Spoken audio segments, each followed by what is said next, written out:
let's go back to the sound effects for a second. Yeah.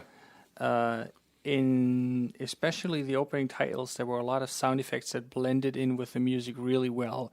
Were any of those done prior to your composition? Well, they may have been done, but I didn't hear them. There's usually three camps working simultaneously in post-production. There are the music people, there are the sound effects people, and there are the dialogue people. And at the end, all of that has to be mixed together.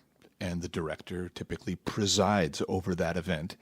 And this was done at Coppola's studio in San Francisco. Again, at the Zoetrope? Zoetrope. Speaking of digital technology, this, I believe, may have been one of the first, if not the first, film to be digitally mixed.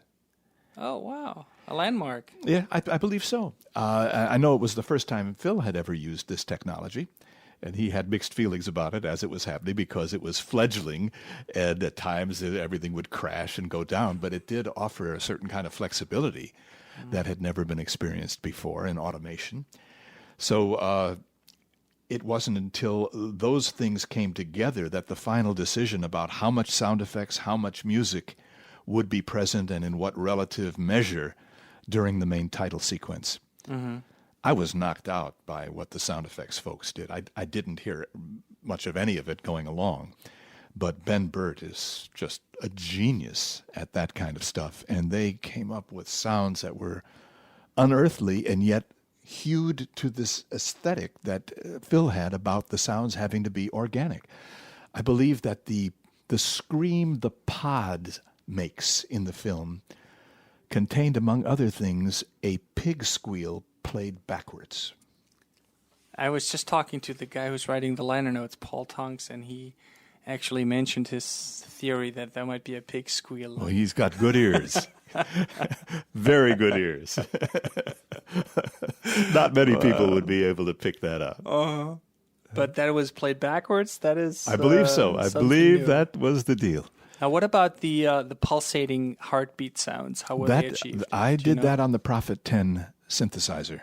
Oh, you did those? Yeah. So that was done by you? through most of the cues. Now, I did not do anything on the pod birth scene, which was about a 4-minute scene where Matthew and his three friends they've fallen asleep, and then out on the lawn, the pods begin to open and begin to duplicate all of them. It's a horrific scene, and it takes about 4 minutes, and this is a tour de force by Ben Burtt and his crew. Just amazingly.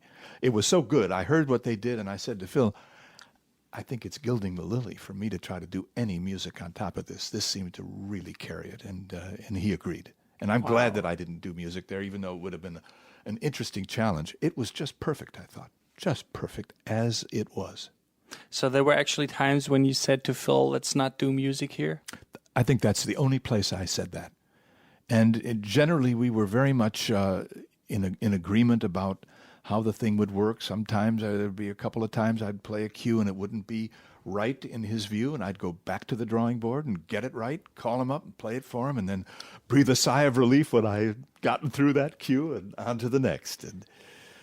But there is a certain amount of both excitement and anxiety, at least there was for me as I was proceeding, because, at any point I would risk that maybe a day or two of concentrated musical energy would have to be just put in the wastebasket if it didn't fit his vision.